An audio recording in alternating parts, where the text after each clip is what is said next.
क्या हुआ जब पितामह भीष्म ने महाभारत युद्ध से ठीक पहले कर्ण को ही ललकार दिया, और इसके उत्तर में कर्ण ने क्या किया? क्या इन दोनों महान योद्धाओं में युद्ध छिड़ गया था? और आखिर क्यों कर्ण ने भीष्म पितामह के नेतृत्व में युद्ध लड़ने से मना कर दिया? युद्ध के पहले 10 दिन तक कहाँ रहे कर्ण? क्या कौरवों के पतन का मुख्य कारण यही बना? इन सभी प्रश्नों का उत्तर जानने के लिए इस वीडियो के अंत तक बने रहें।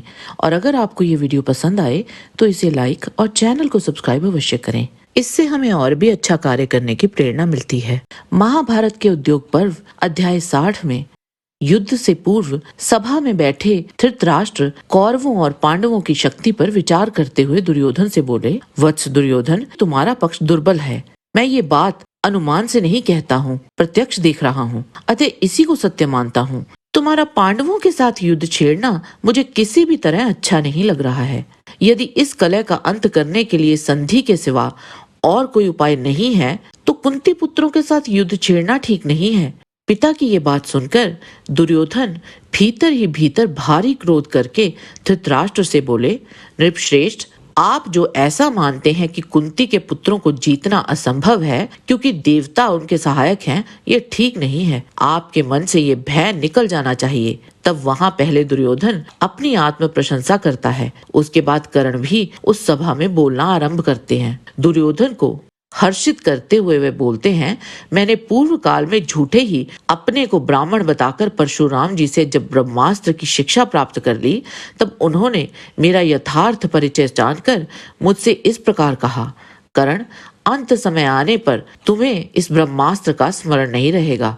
यद्यपि मेरे द्वारा उन महर्षि का महान अपराध हुआ था, तथापि उन गुरुदेव ने जो मुझे श्राप नहीं दिया, ये उनका मेरे ऊपर बहुत बड़ा अनुग्रह है। वह ब्रह्मास्त्र अब भी मेरे पास है। मेरी आयु भी अभी शेष है, अतः मैं पांडवों को जीतने में समर्थ हूँ। यह सारा भार मुझ पर छोड़ दिया जाए। पितामह भीष्म आपके ही पास रहें। आचार्य द्रोण तथा समस्त मुख्य भूपाल भी आपके ही समीप रहें। मैं अपनी प्रधान सेना के साथ जाकर अकेले ही सब कुंती कुमारों को मार डालूंगा। इसका सारा भार मुझ पर रहा। कर्ण को ऐसी बातें करते हुए देख भीष्म जी ने उससे कहा, कर्ण, क्यों अपनी वीरता की डींग हाँक रहा है? जान पड़ता है काल ने तेरी बुद्धि को ग्रस लिया है। क्यों तू नहीं जानता कि युद्ध में तुझ प्रधान वीर के मारे जाने पर सारे धृतराष्ट्र पुत्र भी मृत प्राय हो जाएंगे। श्री कृष्ण सहित अर्जुन ने खांडव वन का दाह करते समय जो पराक्रम किया था, उसे सुनकर ही बांधवों सहित तुझे अपने मन पर काबू रखना उचित था।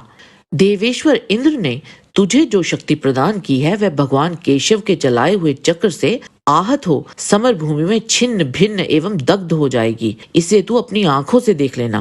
तेरे पास जो सर्प मुख बाण प्रकाशित होता है, वह पांडुपुत्र अर्जुन के बाण समूहों से छिन्न भिन्न होकर तेरे साथ ही नष्ट हो जाएगा। भगवान श्री कृष्ण किरीटधारी अर्जुन की रक्षा करते हैं, जो तेरे जैसे तथा तुझसे भी प्रबल शत्रुओं का भयंकर संग्राम में विनाश कर सकते हैं। कर्ण बोले, इसमें संदेह नहीं है कि श्री कृष्ण का जैसा प्रभाव बताया गया है वे वैसे ही हैं, परंतु मेरे प्रति जो किंचित कटु वचन का प्रयोग किया गया है, उसका परिणाम क्या होगा, यह पितामह भीष्म मुझसे सुन ले। मैं अपने अस्त्र शस्त्र रख देता हूँ। अब कभी पितामह मुझे इस सभा में अथवा युद्ध भूमि में नहीं देखेंगे। भीष्म, आपके शांत हो जाने पर ही समस्त भूपाल रणभूमि में मेरा प्रभाव देखेंगे। ऐसा कहकर कर्ण सभा त्याग कर अपने घर चला गया। उस समय पितामह भीष्म ने कौरव सभा में उसकी हंसी उड़ाते हुए दुर्योधन से कहा, सूत पुत्र कर्ण कैसा सत्य प्रतिज्ञा निकला। पहले पांडवों को जीतने की प्रतिज्ञा करके अब युद्ध से मुंह मोड़कर भाग गया। भला वैसा महान भार वह कहाँ संभाल सकता था। कर्ण कहता था, अवंती नरेश, कलिंगराज, जयद्रथ, चेदी श्रेष्ठ वीर तथा बाहलिक के रहते हुए भी मैं सदा अकेला ही शत्रुओं के सहस्त्र योद्धाओं का संहार कर डालूंगा। जिस समय परशुराम जी के समीप कर्ण ने अपने को ब्राह्मण बताकर ब्रह्मास्त्र की शिक्षा ली, उसी समय उस नराधम कर्ण के धर्म और तप का नाश हो गया। आगे भी जब पितामह भीष्म दुर्योधन से कौरव पक्ष के रथियों और अतिरथियों का वर्णन कर रहे होते हैं, तो सब योद्धाओं की श्रेणी बताकर भीष्म पितामह कर्ण के बारे में दुर्योधन से कहते हैं, ये जो तुम्हारा प्रिय सखा कर्ण है, जो तुम्हें पांडवों के साथ युद्ध के लिए सदा उत्साहित करता रहता है, बड़ा ही कटुभाषी, आत्म प्रशंसी और नीच है। यह कर्ण तुम्हारा बंधु बना हुआ है, ये अभिमानी तो है ही, तुम्हारा आश्रय पाकर बहुत ऊंचे चढ़ गया है। यह कर्ण युद्ध भूमि में ना तो अतिरथी है, ना रथी ही कहलाने योग्य है।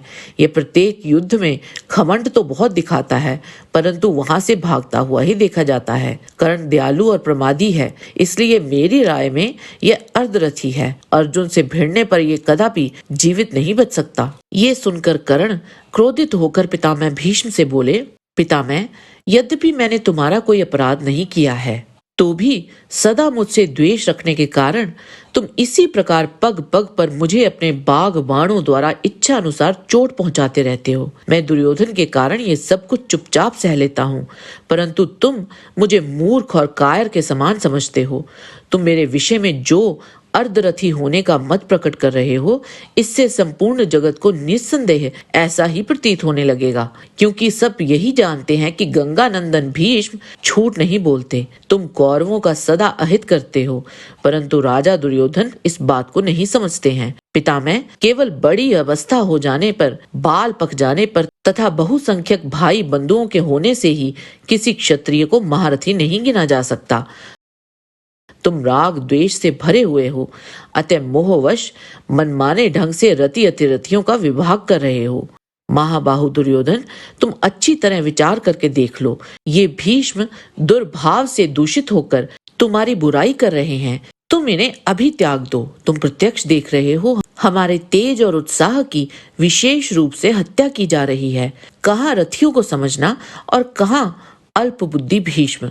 मैं अकेला ही पांडवों की सेना को आगे बढ़ने से रोक दूंगा। इन मंद बुद्धि भीष्म, जिनकी आयु समाप्त हो चुकी है, इनको समझाना व्यर्थ है। वृद्धों की बातें सुननी चाहिए, ये शास्त्र का आदेश है, परंतु जो अत्यंत बूढ़े हो गए हैं, उनकी बातें श्रवण करने योग्य नहीं है।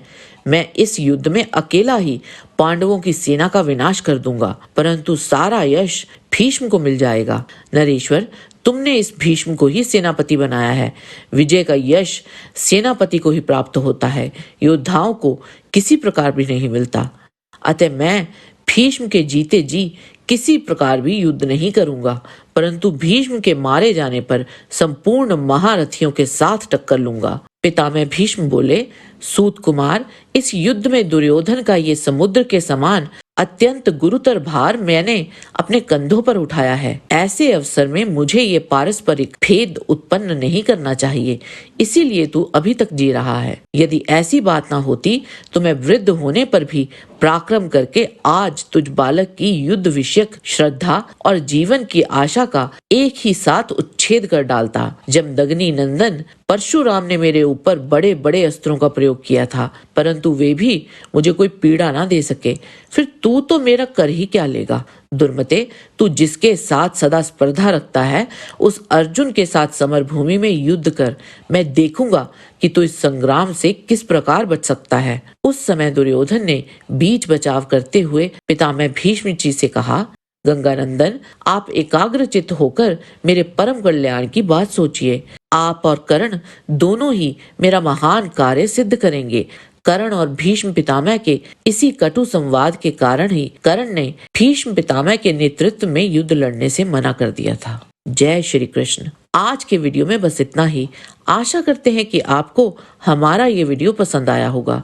कृपया इसे लाइक और शेयर अवश्य करें।